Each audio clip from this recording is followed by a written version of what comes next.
ਸਤਨਾਮ ਸ੍ਰੀ ਵਾਹਿਗੁਰੂ ਸਾਹਿਬ JIO. ਸ੍ਰੀ ਰਾਗ ਮਹਲਾ ਪਹਿਲਾ। ਸੁਣ ਮਨ ਭੂਲੇ ਬਾਵਰੇ, ਗੁਰ ਕੀ ਚਰਨੀ ਲਾਗ।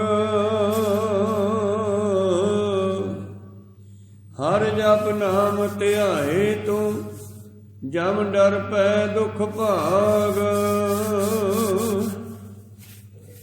ਸੁਣ ਮਨ ਭੂਲੇ ਬਾਵਰੇ, ਗੁਰ ਕੀ ਚਰਨੀ ਲਾਗ।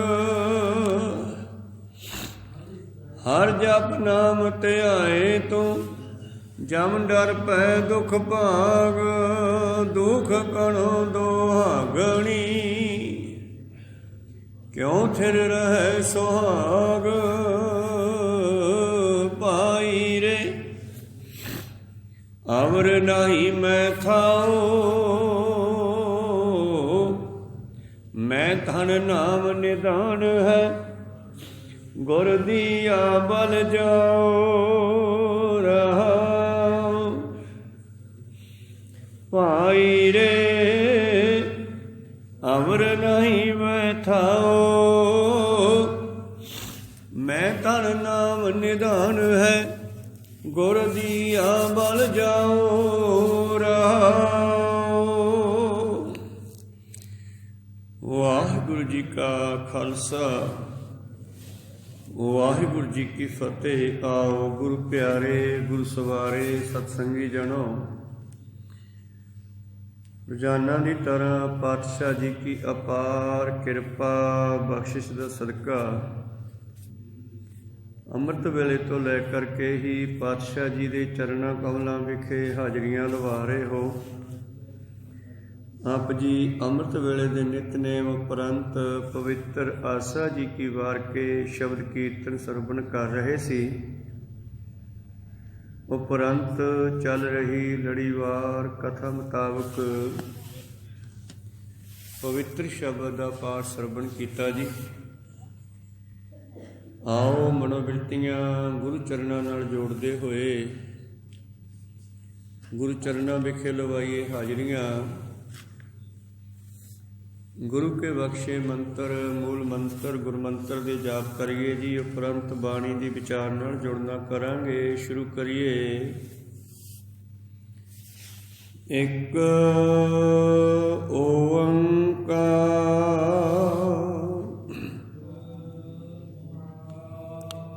ਸਤਿਨਾਮ ਕਰਤਾ ਪੁਰਖ ਨਿਰਭਉ ਨਿਰਵੈਰ ਅਕਾਲ ਮੂਰਤ ਅਜੂਨੀ ਸੈਭੰ ਗੁਰ ਪ੍ਰਸਾਦ ਵਾਹਿਗੁਰੂ ਵਾਹਿਗੁਰੂ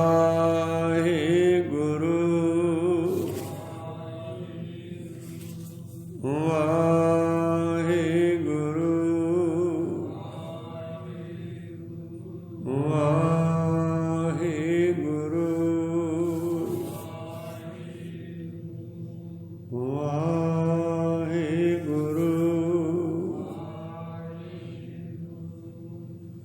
ਵਾਹਿਗੁਰੂ। ਸ੍ਰੀ ਰਾਗ ਮਹਲਾ ਪਹਿਲਾ। ਸੁਣ ਮਨ ਭੂਲੇ ਬਾਵਰੇ, ਗੁਰ ਕੀ ਚਰਨੀ ਲਾਗ।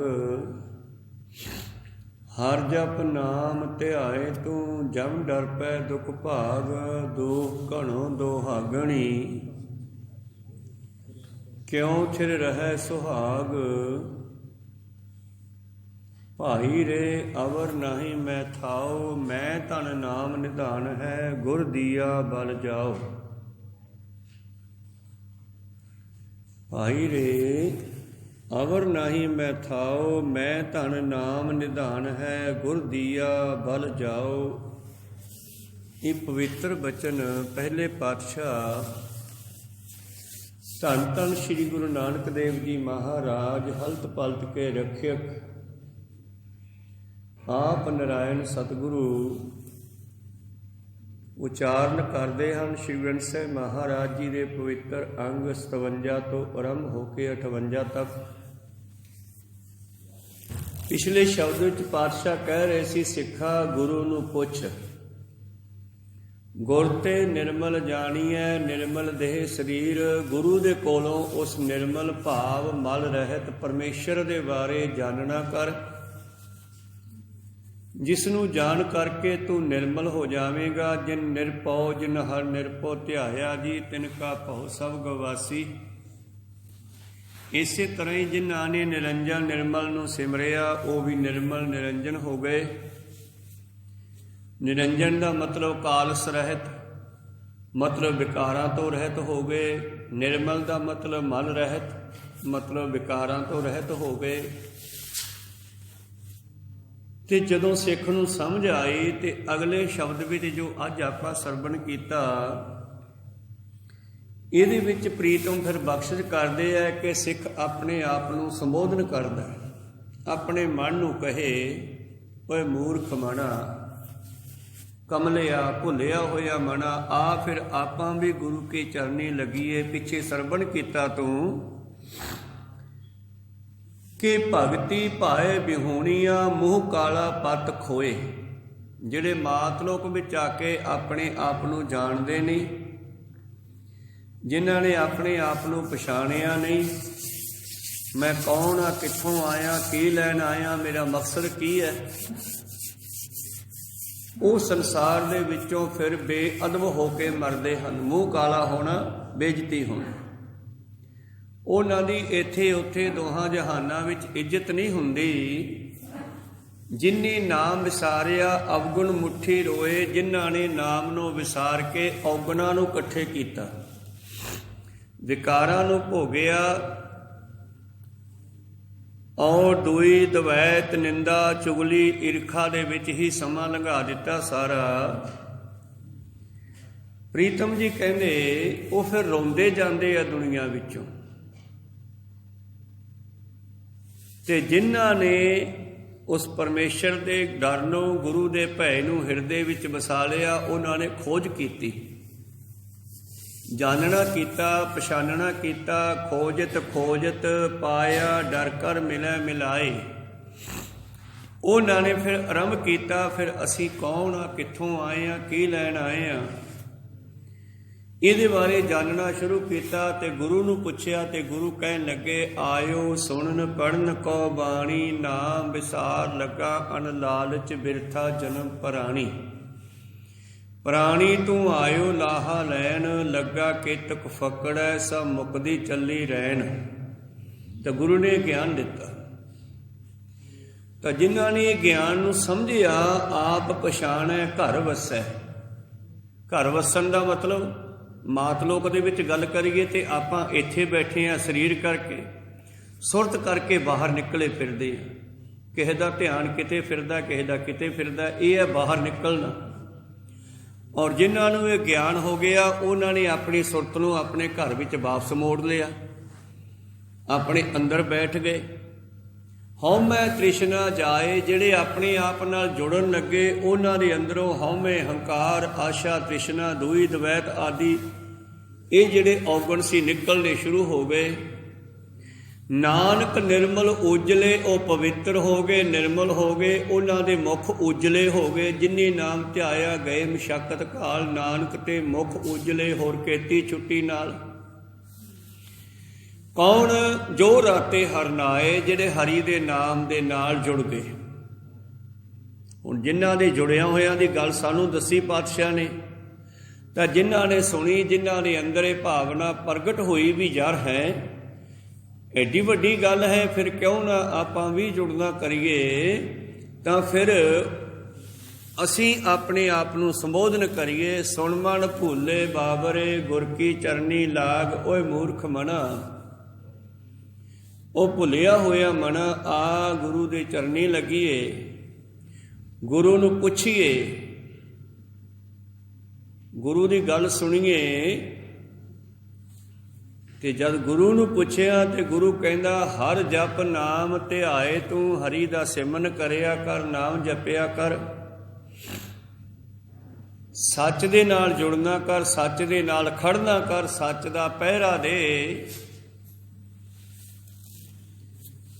ਹਰ ਜਪ ਨਾਮ ਧਿਆਏ ਤੂੰ, ਜਮ ਡਰ ਪੈ ਦੁਖ ਭਾਗ, ਦੂਖ ਘਣੋ ਦੁਹਾਗਣੀ, ਕਿਉਂ ਥਿਰ ਰਹਿ ਸੁਹਾਗ। ਜਿਹੜੀਆਂ ਥਾਂ ਥਾਂ ਭਟਕਦੀਆਂ, ਦੁਹਾਗਣ ਤੇ ਸੁਹਾਗਣ ਦਾ ਫਰਕ ਆਪਾਂ ਜਾਣਦੇ ਹਾਂ। ਸੁਹਾਗਣ ਹੁੰਦੀ ਹੈ ਜਿਹੜੀ ਆਪਣੇ ਪਤੀ ਦੇ ਹੁਕਮ ਅੰਦਰ ਚੱਲਦੀ ਹੈ, ਡਿਪੈਂਡ ਆਪਣੇ ਪਤੀ ਤੇ। ਇੱਥੇ ਸੁਹਾਗਣ ਦਾ ਮਤਲਬ ਗੁਰਮੁਖ ਜਿਹੜਾ ਕੇਵਲ ਤੇ ਕੇਵਲ ਆਪਣੇ ਪਰਿਪੂਰਨ ਪਰਮੇਸ਼ਰ ਪਰਮਾਤਮਾ ਗੁਰੂ ਦੇ ਅਨੁਸਾਰ ਚੱਲਦਾ ਹੈ, ਉਹਨੂੰ ਸੁਹਾਗਣ ਕਹਿੰਦੇ ਆ।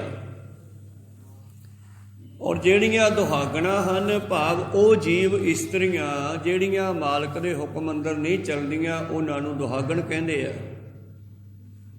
ਤੇ ਇਹ ਦੁਹਾਗਣ ਕਿਸੇ ਇਸਤਰੀ ਨੂੰ ਨਹੀਂ ਕਿਹਾ, ਸਾਨੂੰ ਸਾਰਿਆਂ ਨੂੰ ਕਿਹਾ। ਪਰਥਾਏ ਸਾਖੀ ਮਹਾਂਪੁਰਖ ਬੋਲਦੇ, ਸਾਂਝੀ ਸਗਲ ਜਹਾਨੈ। ਜਿਹੜੀਆਂ ਜੀਵ ਇਸਤਰੀਆਂ, ਭਾਵ ਜਿਹੜੇ ਜੀਵ ਥਾਂ ਥਾਂ ਭਟਕਦੇ ਐ, ਦੁਹਾਗਣ, ਦੋ ਥਾਵਾਂ ਤੇ ਜਾਣਾ, ਇੱਧਰ ਉੱਧਰ ਭਟਕਣਾ। ਕਿਉਂ ਥਿਰ ਰਹਿ ਸੁਹਾਗ, ਉਹ ਕਿਵੇਂ ਆਪਣੇ ਮਾਲਕ ਨੂੰ ਹਮੇਸ਼ਾ ਲਈ ਪ੍ਰਾਪਤ ਕਰ ਸਕਦੀਆਂ? ਉਹ ਜੀਵ ਕਿਵੇਂ ਹਮੇਸ਼ਾ ਆਪਣੇ ਪਰਮੇਸ਼ਰ ਦੇ ਚਰਨਾਂ ਨਾਲ ਜੁੜ ਸਕਦੇ ਹਨ, ਜਿਨ੍ਹਾਂ ਨੇ ਆਪਣੇ ਆਪ ਨੂੰ ਦੁਹਾਗਣ ਬਣਾਇਆ ਹੋਇਆ। ਦੁਹਾਗਣ ਭਾਵ ਜਿਹੜੀਆਂ ਥਾਂ ਥਾਂ ਭਟਕਦੀਆਂ, ਸੰਸਾਰ ਦੇ ਚਿੰਨ ਭੰਗਰ ਸੁੱਖਾਂ ਦੇ ਵਾਸਤੇ ਜਿਹੜੀਆਂ ਆਪਣੇ ਮਾਲਕ ਨੂੰ ਛੱਡ ਕੇ ਇੱਧਰ ਉੱਧਰ ਭਟਕਦੀਆਂ, ਉਹ ਕਿਵੇਂ ਆਪਣੇ ਸੁਹਾਗ ਨੂੰ ਪ੍ਰਾਪਤ ਕਰ ਸਕਦੀਆਂ? ਉਹ ਕਿਵੇਂ ਹਮੇਸ਼ਾ ਆਪਣੇ ਸੁਹਾਗ ਦੇ ਨਾਲ ਰਹਿ ਸਕਦੀਆਂ, ਭਾਵ ਕਿਵੇਂ ਪਰਮੇਸ਼ਰ ਦੇ ਨਾਲ ਜੁੜ ਸਕਦੀਆਂ? ਉਹ ਪਰਮੇਸ਼ਰ ਤੋਂ ਵਿਛੜ ਜਾਂਦੀਆਂ ਹਨ ਉਹ ਰੂਹਾਂ। ਇਸ ਕਰਕੇ ਪਾਤਸ਼ਾਹ ਜੀ ਕਹਿੰਦੇ, ਭਲਿਆ ਆ ਉਸ ਪਰਮੇਸ਼ਰ ਨਾਲ ਜੁੜੀਏ ਤੇ ਆਪਣੇ ਮਾਲਕ ਪਰਮੇਸ਼ਰ ਦਾ, ਗੁਰੂ ਦਾ ਆਨੰਦ ਮਾਨਣਾ ਕਰੀਏ। ਕਿਉਂ ਥਿਰ ਰਹਿ ਸੁਹਾਗ, ਭਾਈ ਰੇ ਅਵਰ ਨਾਹੀ ਮੈਂ ਥਾਓ। ਹੈ ਭਾਈ ਜਿਹਨੂੰ ਸਮਝ ਆਈ, ਗੁਰੂ ਪਾਤਸ਼ਾਹ ਸਾਨੂੰ ਸਮਝਾਉਂਦੇ ਹੋਏ ਕਹਿੰਦੇ ਹਨ, ਭਾਈ ਰੇ ਸਿੱਖੋ, ਅਵਰ ਨਾਹੀ ਮੈਂ ਥਾਓ। ਆਪਾਂ ਨੂੰ ਪਤੀ ਪਰਮੇਸ਼ਰ ਮਾਲਕ ਤੋਂ ਬਗੈਰ ਕੋਈ ਟਿਕਾਣਾ ਨਹੀਂ ਹੈਗਾ, ਕੋਈ ਥਾਂ ਨਹੀਂ ਹੈਗਾ। ਜਿਵੇਂ ਇੱਕ ਬੱਚੀ ਦੇ ਲਈ ਉਸਦੇ ਪਤੀ ਦਾ ਘਰ ਹੀ ਉਸਦਾ ਆਪਣਾ ਘਰ ਹੈ, ਉਸੇ ਤਰ੍ਹਾਂ ਹੀ ਇਹ ਜੀਵ ਆਤਮਾ ਦੇ ਲਈ ਪਰਮੇਸ਼ਰ ਤੋਂ ਬਗੈਰ ਕੋਈ ਪੱਕਾ ਟਿਕਾਣਾ ਨਹੀਂ। ਬਾਕੀ 84 ਲੱਖ ਜੋਨਾਂ ਵਿੱਚ ਜੰਮਣਾ ਮਰਨਾ, ਜੰਮਣਾ ਮਰਨਾ, ਭਟਕਣਾ ਹੀ ਹੈ। ਭਾਈ ਰੇ ਸਿੱਖੋ, ਭਰਾਵੋ, ਮਿੱਤਰੋ, ਅਵਰ ਨਾਹੀ ਮੈਂ ਥਾਓ। ਮੈਂ ਧਨ ਨਾਮ ਨਿਧਾਨ ਹੈ, ਗੁਰ ਦੀਆ ਬਲ ਜਾਓ। ਮੇਰਾ ਖਜ਼ਾਨਾ, ਮੇਰਾ ਧਨ ਪਰਮੇਸ਼ਰ ਦਾ ਨਾਮ ਹੈ, ਜਿਹੜਾ ਗੁਰੂ ਨੇ ਮੈਨੂੰ ਦਿੱਤਾ। ਮੈਂ ਬਲਿਹਾਰੇ ਜਾਵਾਂ ਗੁਰੂ ਤੋਂ, ਕਿਉਂਕਿ ਗੁਰੂ ਨੇ ਵਿਚੋਲਾ ਬਣ ਕੇ ਸਾਨੂੰ ਉਸ ਪਰਮੇਸ਼ਰ ਦਾ ਨਾਮ ਬਖਸ਼ਿਆ। ਹੁਣ ਇਹ ਨਾਮ ਹੀ ਮੇਰਾ ਧਨ ਹੈ, ਨਾਮ ਹੀ ਮੇਰੀ ਪੂੰਜੀ ਹੈ। ਨਾਮ ਤੇਰੋ ਆਰਤੀ ਮਜਨ ਮੁਰਾਰੇ, ਹਰ ਕੇ ਨਾਮ ਬਿਨ ਝੂਠੇ ਸਗਲ ਪਸਾਰੇ। ਭਗਤ ਰਵਿਦਾਸ ਜੀ ਦੀ ਆਰਤੀ। ਉਹ ਕਹਿੰਦੇ, ਤੇਰਾ ਨਾਮ ਹੀ ਦੀਵਾ ਹੈ, ਤੇਰਾ ਨਾਮ ਹੀ ਬੱਤੀ ਹੈ, ਤੇਰਾ ਨਾਮ ਹੀ ਤੇਲ ਹੈ। ਤੇਰੇ ਨਾਮ ਦੀ ਹੀ ਮੈਂ ਲौ ਲਾਈ, ਪ੍ਰਕਾਸ਼ ਕੀਤਾ, ਸਿੱਖ ਲਾਉਣੀ, ਭਾਵ ਲਿਵ ਲਾਉਣੀ। ਤੇਰੇ ਨਾਮ ਦੇ ਨਾਲ ਜਦ ਮੈਂ ਲਿਵ ਲਾਈ, ਭਇਓ ਜਿਆਰੋ ਭਵਨ ਸਗਲਾਰੇ। ਸਾਰੇ ਸਰੀਰ ਦੇ ਵਿੱਚ ਗਿਆਨ ਹੋ ਗਿਆ। ਕੋ ਸਤਨਾਮ। ਜਿਵੇਂ ਕੋਈ ਦੀਵਾ ਜਗਾਉਂਦਿਆਂ, ਸੀਖ ਲਾਉਂਦਿਆਂ ਹੀ ਚਾਨਣ ਹੋ ਜਾਂਦਾ, ਜਿਵੇਂ ਸੁੱਚ ਛੱਡਦਿਆਂ ਹੀ ਬਲਬ ਜਗ ਪੈਂਦਾ ਤੇ ਕਮਰੇ ਵਿੱਚ ਚਾਨਣ ਹੋ ਜਾਂਦਾ, ਇਸੇ ਤਰ੍ਹਾਂ ਹੀ ਜਦੋਂ ਹੀ ਮੈਂ ਤੇਰੇ ਨਾਮ ਦੇ ਨਾਲ ਸੀਖ ਲਾਈ, ਭਾਵ ਸੀਖ ਲਾਉਣਾ ਕੀ ਹੈ? ਲਿਵ ਲਾਉਣਾ। ਜਦੋਂ ਮੈਂ ਤੇਰੇ ਨਾਮ ਨਾਲ ਜੁੜਨਾ ਕੀਤਾ, ਭਇਓ ਜਿਆਰੋ ਭਵਨ ਸਗਲਾਰੇ। ਪ੍ਰੀਤਮ ਜੀ ਕਹਿੰਦੇ ਹਨ, ਇਸੇ ਤਰ੍ਹਾਂ ਮੈਂ ਤਨ ਨਾਮ ਨਿਧਾਨ ਹੈ, ਗੁਰ ਦੀਆ ਬਲ ਜਾਓ, ਮੈਂ ਬਲਿਹਾਰੇ ਜਾਵਾਂ ਗੁਰੂ ਤੋਂ, ਜਿਸ ਦੇ ਕੋਲੋਂ ਮੈਨੂੰ ਨਾਮ ਮਿਲਿਆ। ਔਰ ਇਹ ਗਿਆਨ ਕੇਵਲ ਤੇ ਕੇਵਲ ਮਾਤ ਲੋਕ ਦੇ ਵਿੱਚ ਭਟਕਦੇ ਹੋਏ ਲੋਕਾਂ ਨੂੰ ਧੰਨ ਗੁਰੂ ਨਾਨਕ ਦੇਵ ਜੀ ਨੇ ਬਖਸ਼ਿਆ। ਉਸ ਤੋਂ ਪਹਿਲਾਂ ਦੁਨੀਆ ਨੂੰ ਬੜੇ ਚੱਕਰਾਂ 'ਚ ਪਾਇਆ ਹੋਇਆ ਸੀਗਾ ਸਵਾਰਥੀ ਲੋਕਾਂ ਨੇ। ਅਨੇਕਾਂ ਤਰ੍ਹਾਂ ਦੀ ਪੂਜਾ ਅਰਚਨਾ, ਕਰਮ ਕਾਂਡ, ਪਖੰਡ ਆਦਿ ਚਲਾਏ ਹੋਏ ਸਨ। ਸਤਿਗੁਰ ਨੇ ਸਾਰਿਆਂ ਦੇ ਭਾਂਡੇ ਭੰਨਣੇ ਸ਼ੁਰੂ ਕੀਤੇ, ਭਾਵ ਪਖੰਡਬਾਜ਼ੀ ਦੇ ਪਰਦੇ ਚੱਕਣੇ ਸ਼ੁਰੂ ਕੀਤੇ। ਗਲਤ ਹੈ, ਗਲਤ ਹੈ, ਆਹ ਠੀਕ ਹੈ, ਇਹ ਗਲਤ ਹੈ। ਇਹ ਸਭ ਕੁਝ ਸਾਨੂੰ ਗੁਰੂਆਂ ਨੇ ਦੱਸਣਾ ਕੀਤਾ, ਤਾਂ ਤੇ ਬਲਿਹਾਰੇ ਜਾਈਏ ਗੁਰੂਆਂ ਤੋਂ, ਜਿਹਨੇ ਸਾਨੂੰ ਭੁਲੇਖੇ ਦੂਰ ਕਰਕੇ ਸਿੱਧੇ ਰਸਤੇ ਪਾਇਆ, ਮਾਲਕ ਨਾਲ ਜੋੜਿਆ। ਮੈਂ ਧਨ ਨਾਮ ਨਿਧਾਨ ਹੈ, ਗੁਰ ਦੀਆ ਬਲ ਜਾਓ, ਮੈਂ ਬਲਿਹਾਰੇ ਜਾਵਾਂ ਗੁਰੂ ਤੋਂ, ਜਿਹਨੇ ਮੈਨੂੰ ਇਹ ਗਿਆਨ ਬਖਸ਼ਿਸ਼ ਕੀਤਾ। ਨਾਮ ਕੇਵਲ 4 ਅੱਖਰਾਂ ਦਾ ਇੱਕ ਸ਼ਬਦ ਨਹੀਂ ਹੈ। ਨਾਮ ਉਹ ਪਾਵਰ ਰੱਖਦਾ ਜਦੋਂ ਕੋਈ ਇਹਦੇ ਨਾਲ ਜੁੜ ਜਾਂਦਾ ਹੈ ਤੇ ਉਸ ਨੂੰ ਹਰ ਤਰ੍ਹਾਂ ਦਾ ਗਿਆਨ ਆਉਣਾ ਸ਼ੁਰੂ ਹੋ ਜਾਂਦਾ ਹੈ, ਸੋਝੀ ਆ ਜਾਂਦੀ ਆ। ਨਾ ਉਹ ਮਰੈ ਨ ਠਾਗੈ ਜਾਹੇ, ਜਿਨ ਕੈ ਰਾਮ ਵਸੈ ਮਨ ਮਾਹੇ। ਜਿਨ੍ਹਾਂ ਦੇ ਹਿਰਦੇ ਵਿੱਚ ਹਰੀ ਦਾ ਨਾਮ ਵਸ ਗਿਆ, ਉਹ ਠੱਗੇ ਨਹੀਂ ਜਾਂਦੇ, ਉਹ ਵਾਰ-ਵਾਰ ਜੰਮਦੇ ਮਰਦੇ ਨਹੀਂ। ਪ੍ਰੀਤਮ ਜੀ ਕਹਿੰਦੇ ਰਹਾਉ, ਰਹਾਉ ਕਹਿੰਦਾ ਠਹਿਰੋ। ਇਹ ਜਿਹੜੀਆਂ 2 ਪੰਕਤੀਆਂ ਰਹਾਉ ਵਾਲੀਆਂ ਆਪਾਂ ਪੜ੍ਹੀਆਂ ਨੇ, ਇਹ ਪੰਕਤੀਆਂ ਗੁਰੂ ਪਿਆਰਿਓ ਸਾਰੇ ਸ਼ਬਦ ਦਾ ਨਿਚੋੜ ਹੁੰਦੀਆਂ। ਸਤਿਗੁਰੂ ਪਾਤਸ਼ਾਹ ਹੁਣ ਇਸੇ ਹੀ ਵਿਸ਼ੇ ਦੇ ਦੁਆਲੇ ਗੱਲ ਕਰਦੇ ਆ ਸਾਰੀ, ਕਿ ਜੀਵ ਦੇ ਵਾਸਤੇ ਹੋਰ ਕੋਈ ਟਿਕਾਣਾ ਨਹੀਂ ਹੈ। ਕੇਵਲ ਤੇ ਕੇਵਲ ਗੁਰੂ ਤੋਂ ਮਿਲਿਆ ਪਰਮੇਸ਼ਰ ਤੇ ਪਰਮੇਸ਼ਰ ਦਾ ਨਾਮ ਹੈ, ਜਿੱਥੇ ਜੀਵ ਨੂੰ ਹਮੇਸ਼ਾ ਲਈ ਵਾਸਾ ਮਿਲ ਸਕਦਾ। ਗੁਰਮਤਿ ਪਤ ਸਾਬਾਸ ਤਿਸ, ਤਿਸ ਕੈ ਸੰਗ ਮਿਲਾਓ। ਮੈਂ ਗੁਰੂ ਤੋਂ ਬਲਿਹਾਰੇ ਕਿਉਂ ਜਾਣਾ? ਕਿਸੇ ਤੋਂ ਖੁਸ਼ ਕਿਉਂ ਹੁੰਨੇ ਆ? ਕਿਸੇ ਦੇ ਵਾਰ-ਵਾਰ ਬਲਿਹਾਰੇ ਕਿਉਂ ਜਾਂਦੇ ਆ? ਕਿਸੇ ਦਾ ਵਾਰ-ਵਾਰ ਧੰਨਵਾਦ ਕਿਉਂ ਕਰਦੇ ਆ? ਕਿਉਂਕਿ ਉਹਨਾਂ ਸਾਡਾ ਜੀਵਨ ਬਦਲ ਦਿੱਤਾ, ਜ਼ਿੰਦਗੀ ਬਦਲ ਦਿੱਤੀ। ਪ੍ਰੀਤਮ ਜੀ ਕਹਿੰਦੇ ਗੁਰਮਤਿ ਪਤ, ਜਦੋਂ ਮੈਨੂੰ ਗੁਰੂ ਨੇ ਆਪਣੀ ਮੱਤ ਬਖਸ਼ੀ ਤੇ ਮੇਰੀ ਇੱਜ਼ਤ ਰਹਿ ਗਈ, ਮੇਰੀ ਇੱਜ਼ਤ ਹੋ ਗਈ। ਧਰਮ ਰਾਏ ਐਸੇ ਚਵੈ ਕੀਤੋ ਭਵਨ ਪੁਨੀਤ। ਧਰਮਰਾਜ ਵੀ ਉਹਨਾਂ ਨੂੰ ਸਤਿਕਾਰ ਦਿੰਦਾ ਹੈ, ਉਹਨਾਂ ਦਾ ਲੋਕ ਤੇ ਸੁਖੀਆ, ਪਰਲੋਕ ਵੀ ਸੁਹੇਲਾ ਹੋ ਜਾਂਦਾ ਹੈ।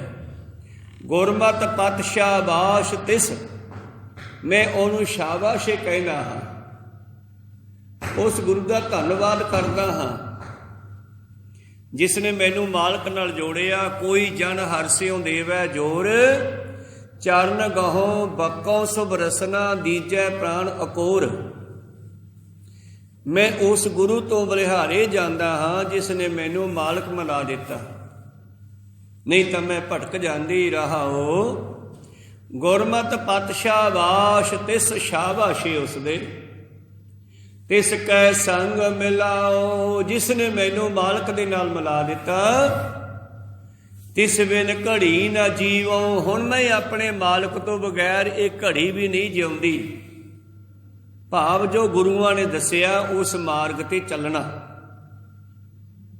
ਧੰਨ ਗੁਰੂ ਗੋਬਿੰਦ ਸਿੰਘ ਜੀ ਕੀ ਕਹਿੰਦੇ ਨੇ? ਮੇਰਾ ਰੂਪ ਗ੍ਰੰਥ ਜੀ ਜਾਣ, ਇਸ ਮੈਂ ਭੇਦ ਨਾ ਰੰਚ ਪਛਾਣ। ਮੇਰੇ 'ਚ ਤੇ ਸ਼ਬਦ ਵਿੱਚ ਰੰਚਕ ਮਾਤਰ ਭੋਰਾ ਵੀ ਫਰਕ ਨਹੀਂ ਹੈ। ਜੋ ਮੁਝ ਬਚਨ ਕਰਨ ਕੀ ਚਾਹੇ, ਗ੍ਰੰਥ ਵਿਚਾਰ ਸੁਣੋ ਚਿੱਤ ਲਾਏ।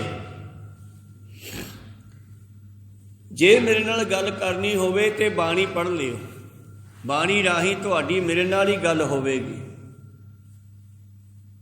ਆਤਮਾ ਗ੍ਰੰਥ ਤੇ ਸਰੀਰ ਮੇਰਾ ਪੰਥ ਜਾਣੋ।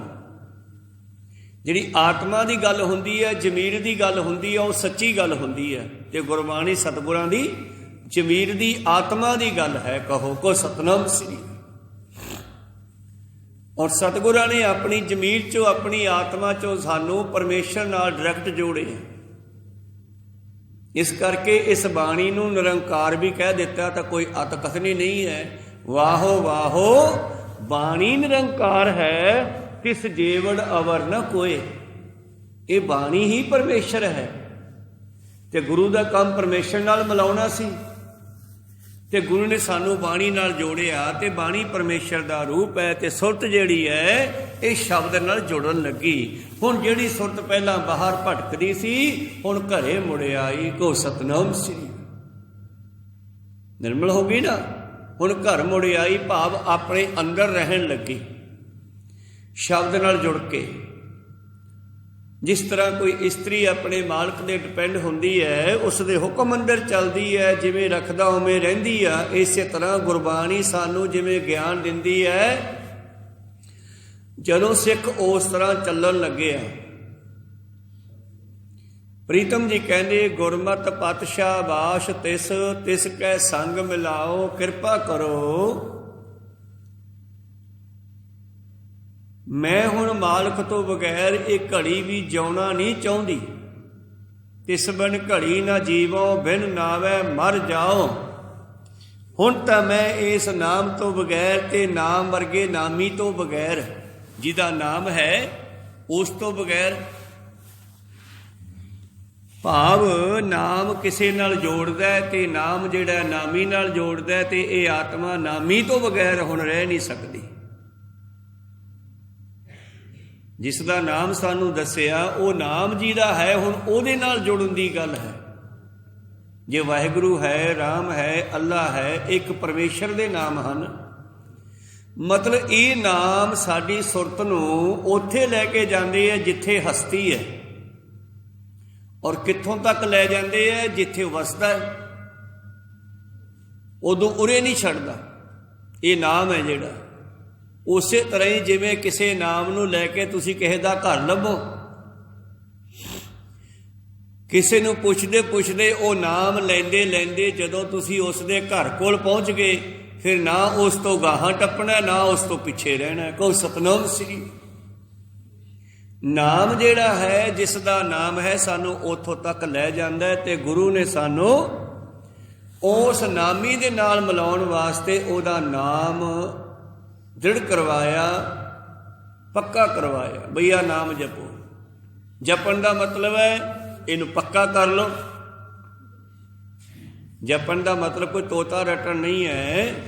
ਜਪਦਿਆਂ ਜਪਦਿਆਂ ਐਸਾ ਸੁਭਾਅ ਬਣ ਜਾਵੇ ਕਿ ਮੌਤ ਵੇਲੇ ਵੀ ਤੂੰ ਉਸ ਨਾਮ ਨੂੰ ਯਾਦ ਕਰੇ, ਵਾਹਿਗੁਰੂ।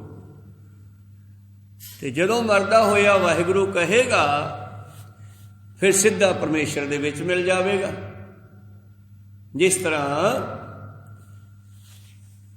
ਗੁਰੂ ਪਿਆਰਿਓ, ਅਜਾਮਲ ਜੋ ਕਿ ਬਹੁਤ ਵੱਡਾ ਪੰਡਿਤ ਸੀ, ਰਾਜਗੁਰੂ ਸੀ, ਰਾਜ ਪੰਡਿਤ ਸੀ, ਜਿਸ ਦਾ ਪਿਤਾ ਪਹਿਲਾਂ ਰਾਜਗੁਰੂ ਸੀ, ਉਹ ਮਰ ਗਿਆ, ਉਹਦੇ ਥਾਂ ਤੇ ਅਜਾਮਲ ਨੂੰ ਡਿਊਟੀ ਦੇਤੀ। ਉਹ ਰਾਜਗੁਰੂ ਦੀ ਡਿਊਟੀ ਕਰਨ ਲੱਗਿਆ ਤੇ ਇਸ ਤਰ੍ਹਾਂ ਗੁਰੂ ਪਿਆਰੋ ਚਲਦੇ ਆ ਉਹ ਕਿਸੇ ਵੇਸਵਾ ਦੇ ਕੋਲ ਜਾਣ ਲੱਗਿਆ ਤੇ ਆਪਣੇ ਆਪ ਨੂੰ ਭੁੱਲ ਗਿਆ, ਆਪਣੀ ਅਸਲੀਅਤ ਨੂੰ ਭੁੱਲ ਗਿਆ। ਮੈਂ ਕੌਣ ਆ, ਜਿਹੜੀ ਪਿੱਛੇ ਗੱਲ ਪਛਾਣਨ ਦੀ ਸੀਗੀ ਨਾ, ਆਪ ਪਛਾਣੇ ਘਰ ਵਸੈ, ਹਉਮੈ ਤ੍ਰਿਸ਼ਨਾ ਜਾਏ। ਇਹ ਪਛਾਣਨਾ ਹੁੰਦਾ ਹੈ, ਆਪਣੇ ਆਪੇ ਦਾ ਖਿਆਲ ਰੱਖਣਾ ਕਿ ਮੇਰਾ ਜੀਵਨ ਕੀ ਹੈ ਤੇ ਮੈਨੂੰ ਕੀ ਕਰਨਾ ਚਾਹੀਦਾ, ਮੇਰੀ ਕੀ ਅਵਸਥਾ ਹੈ। ਪਰ ਅਜਾਮਲ ਆਪਣੀ ਉਸ ਗੱਲ ਨੂੰ ਭੁੱਲ ਕੇ ਬੇਸਵਾ ਕੋਲ ਜਾਣ ਲੱਗਿਆ, ਬੇਸਵਾ ਦੇ ਰਹਿਣ ਲੱਗਿਆ। ਰਾਜੇ ਨੂੰ ਪਤਾ ਲੱਗਿਆ ਵੀ ਜਿਹੜਾ ਮੇਰਾ ਰਾਜਗੁਰੂ ਪੰਡਤ ਅਜਾਮਲ ਹੈ ਇਹ ਗਲਤ ਚੱਲ ਪਿਆ, ਨਸ਼ੇ ਵੀ ਕਰਨ ਲੱਗਿਆ।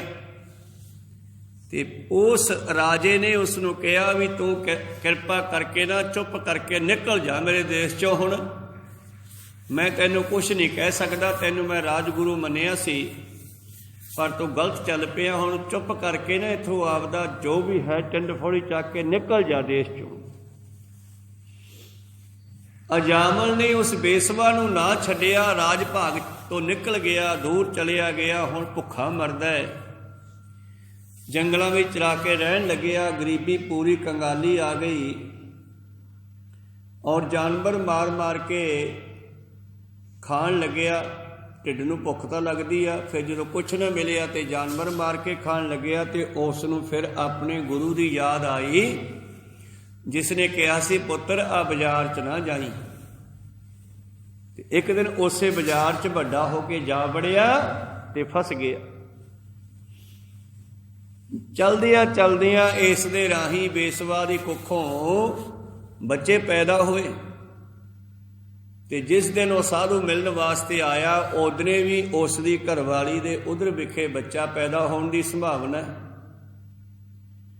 ਤੇ ਅਜਾਮਲ ਅੱਜ ਆਪਣੇ ਕੀਤੇ ਤੇ ਪਛਤਾਉਂਦਾ ਕਿ ਮੈਥੋਂ ਕਿੱਡੀ ਵੱਡੀ ਗਲਤੀ ਹੋਈ, ਮੇਰਾ ਕਿੰਨਾ ਸਤਿਕਾਰ ਸੀ, ਮੈਂ ਛਿੰਨ ਭੰਗਰ ਸੁੱਖਾਂ ਦੇ ਪਿੱਛੇ ਬੇਸਵਾ ਦੇ ਪਿੱਛੇ ਲੱਗ ਕੇ ਤੇ ਸਭ ਕੁਝ ਖਰਾਬ ਕਰ ਲਿਆ, ਔਰ ਹੁਣ ਪਤਾ ਨਹੀਂ ਗਾਹਾਂ ਮੇਰਾ ਕੀ ਬਣੂਗਾ। ਤੇ ਇਸ ਨੇ ਉਸ ਆਪਣੇ ਗੁਰੂ ਨੂੰ ਪੁੱਛਿਆ, ਸਾਧੂ ਨੂੰ ਪੁੱਛਿਆ।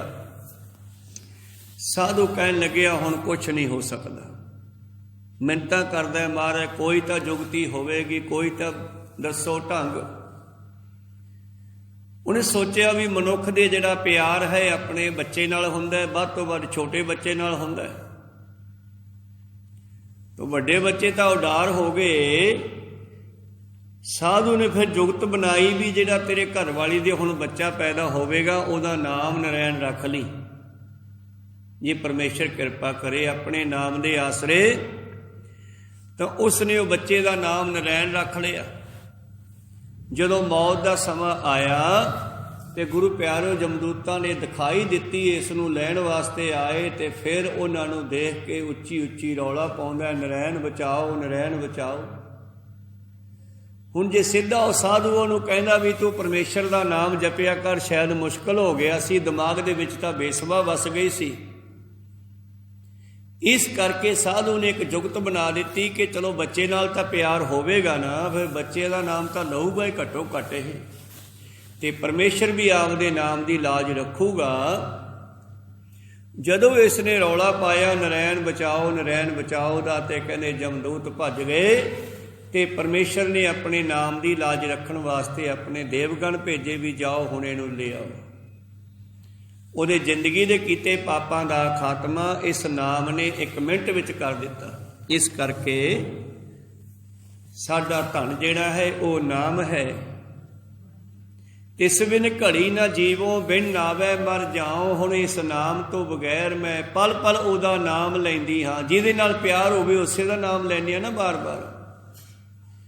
ਹੁਣ ਗੁਰੂ ਪਿਆਰਿਓ ਬਾਰ-ਬਾਰ ਇਹ ਰੂਹ ਜਿਹੜੀ ਹੈ ਪਰਮੇਸ਼ਰ ਨਾਲ ਜੁੜ ਗਈ, ਤੇ ਜਿਹੜੀ ਜੁੜ ਗਈ ਉਹਦਾ ਨਾਮ ਜਪਦੀ ਆ ਵਾਹ ਗੁਰੂ, ਵਾਹ ਗੁਰੂ, ਵਾਹ ਗੁਰੂ। ਸਾਨੂੰ ਇਹ ਹੁਕਮ ਹੈ ਵੀ ਪਰਮੇਸ਼ਰ ਦਾ ਨਾਮ ਜਪੋ ਭਾਈ।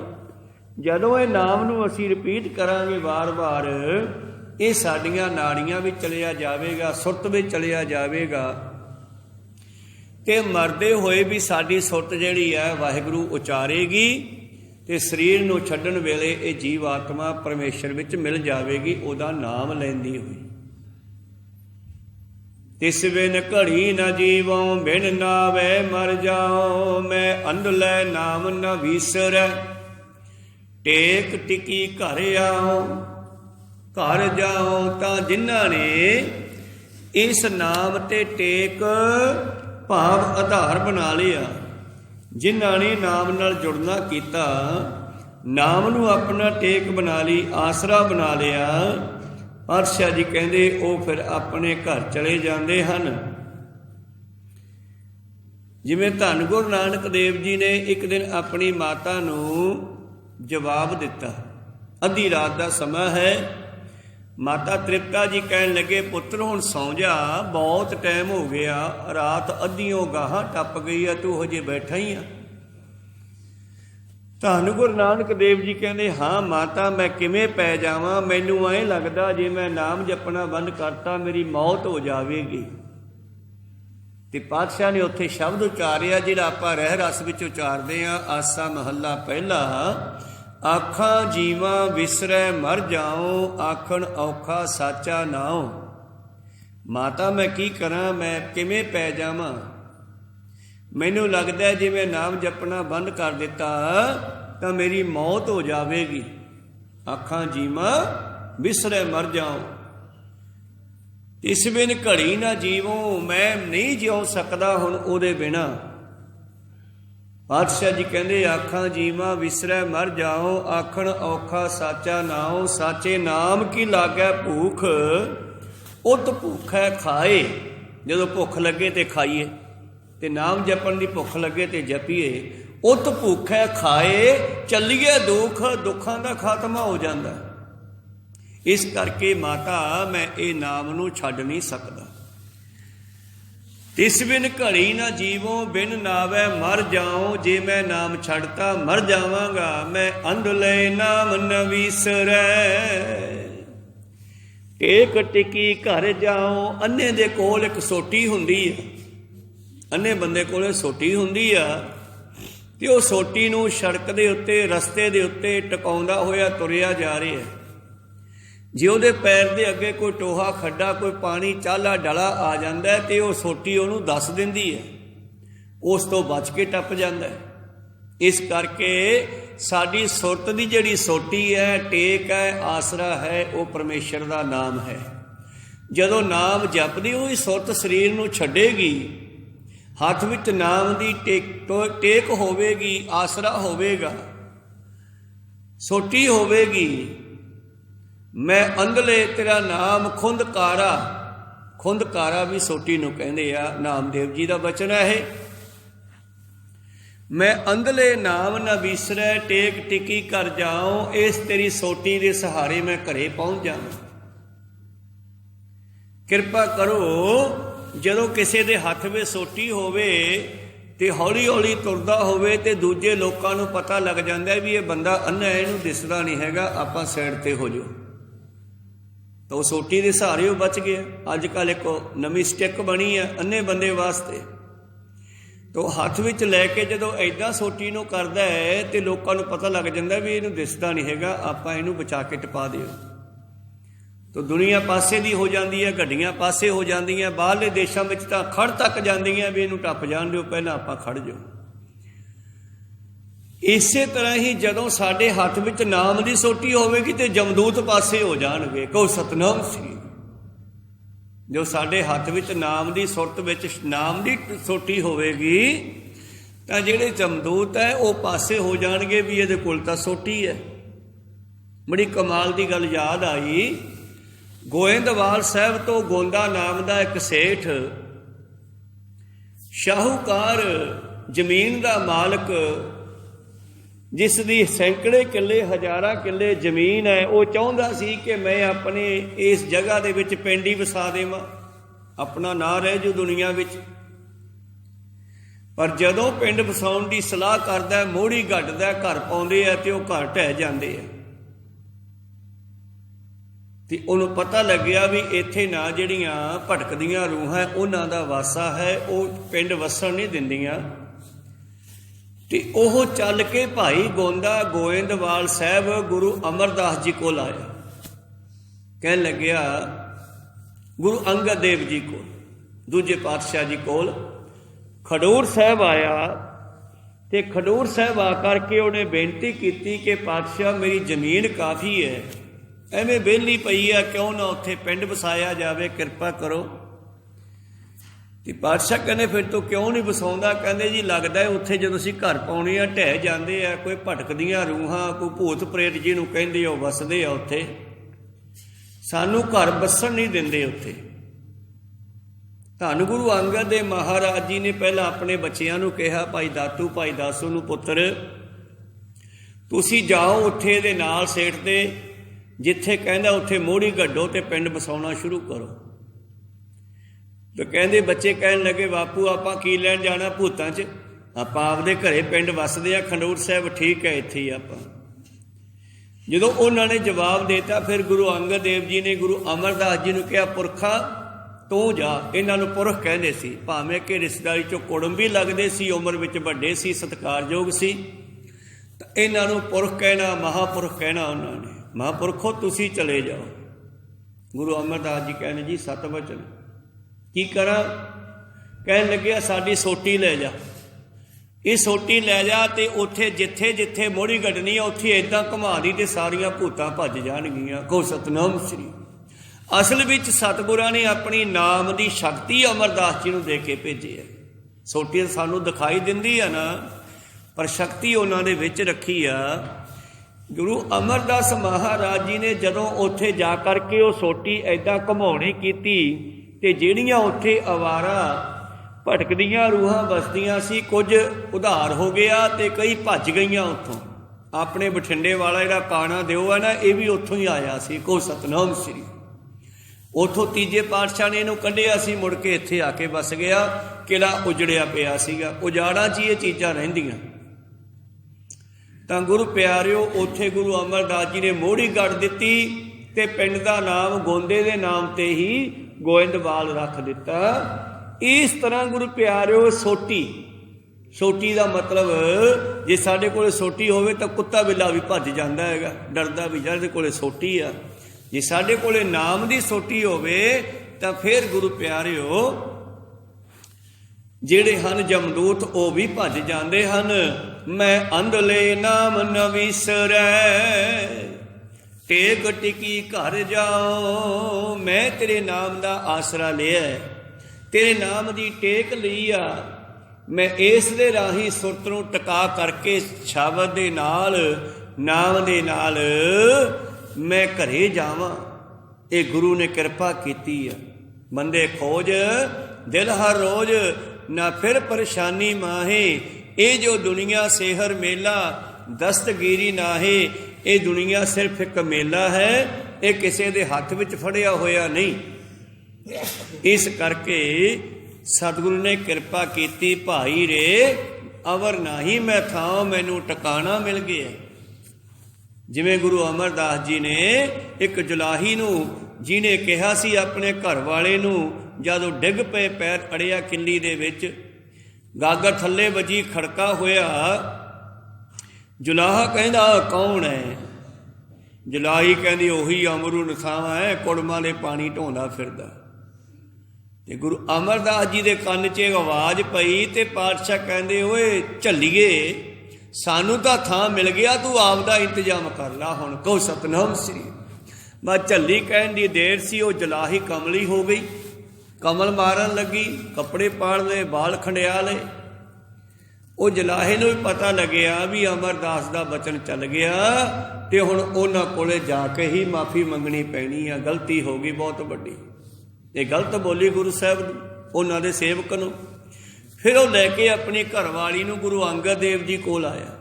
ਕਹਿੰਦਾ ਮਹਾਰਾਜ ਕਿਰਪਾ ਕਰੋ, ਮੇਰੀ ਘਰਵਾਲੀ ਕਮਲੀ ਹੋ ਗਈ, ਠੀਕ ਕਰੋ। ਕਹਿੰਦੇ ਕੀ ਹੋ ਗਿਆ ਜੀ? ਤੁਹਾਡੇ ਸੇਵਕ ਨੇ ਝੱਲੀ ਕਹਿ ਦਿੱਤਾ ਤੇ ਉਦੋਂ ਦੀ ਕਮਲੀ ਹੋਈ ਵੀ ਆ।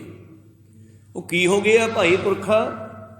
ਗੁਰੂ ਅਮਰਦਾਸ ਜੀ ਨੇ ਸਾਰੀ ਕਹਾਣੀ ਦੱਸੀ ਜੀ। ਕਹਿੰਦੇ ਇਹਨਾਂ ਦੇ ਬਾਹਰ 'ਚ ਕਿੱਲਾ ਗੱਡਿਆ, ਕੋਈ ਖੇਸ ਬੰਨ੍ਹਣ ਵਾਸਤੇ, ਤਾਣੀ ਬੰਨ੍ਹਣ ਵਾਸਤੇ। ਉੱਥੇ ਪੈਰ ਅੜ ਕੇ ਡਿੱਗ ਪਿਆ, ਮੇਰੀ ਖਾਗਰ ਦਾ ਖੜਕਾ ਹੋਇਆ। ਇਹ ਜੁਲਾਹਾ ਕਹਿਣ ਲੱਗਿਆ ਵੀ ਆ ਕੌਣ ਡਿੱਗ ਪਿਆ? ਤੇ ਇਹ ਕਹਿੰਦੀ ਅਮਰੂ ਨਥਾਵਾਂ, ਕੁੜਮਾਂ ਨੇ ਪਾਣੀ ਢੋਂਦਾ ਫਿਰਦਾ। ਤੇ ਮੈਂ ਤਾਂ ਹੀ ਕਿਹਾ ਸੀ ਮਹਾਰਾਜ ਵੀ ਮੈਨੂੰ ਤਾਂ ਥਾਂ ਮਿਲ ਗਿਆ, ਤੂੰ ਆਪਦਾ ਇੰਤਜ਼ਾਮ ਕਰ ਲਾ। ਤਾਂ ਗੁਰੂ ਪਿਆਰਿਓ, ਗੁਰੂ ਅੰਗਦ ਦੇਵ ਜੀ ਕਹਿੰਦੇ ਭਾਈ ਫਿਰ ਆਪਦਾ ਇੰਤਜ਼ਾਮ ਕਰੋ ਹੁਣ, ਇਹ ਤਾਂ ਗੱਲ ਮੰਨਣੀ ਪੈਣੀ ਆ ਸੋਨੂੰ। ਕਹੋ ਸਤਨਾਮ ਸੀ। ਮਹਾਰਾਜ ਕੀ ਇੰਤਜ਼ਾਮ ਕਰੀਏ? ਕਹਿੰਦੇ ਉਹ ਥਾਂ ਸਾਨੂੰ ਦੇ ਦਿਓ, ਤੁਹਾਨੂੰ ਉਹਦੇ ਬੱਤੇ ਥਾਂ ਹੋਰ ਦਿੰਦੇ ਆ, ਉੱਥੇ ਜਾ ਕੇ ਘਰ ਪਾਓ, ਫਿਰ ਇਹ ਠੀਕ ਹੋਊਗੀ ਹੁਣ। ਕਹੋ ਸਤਨਾਮ ਸ੍ਰੀ।